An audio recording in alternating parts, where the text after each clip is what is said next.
parallel bars, and obviously will get Rebecca Bross a score. She needed a 13.8 to keep her lead. Which she certainly will do.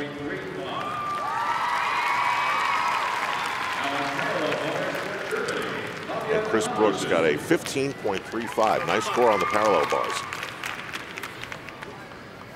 I got to say that this competition so far has been very disappointing for Fabian. Really never even in the hunt.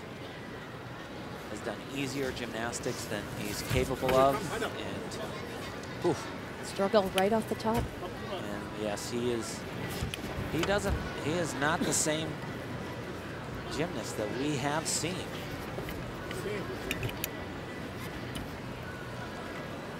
Last year, he said he learned a very valuable lesson, competed almost 30 times.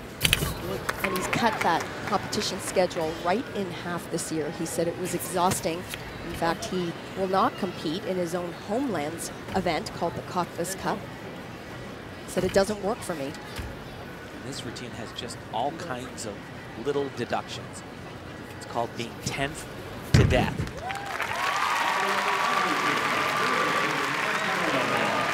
Just doesn't look in shape, to be perfectly honest. Not in the type of condition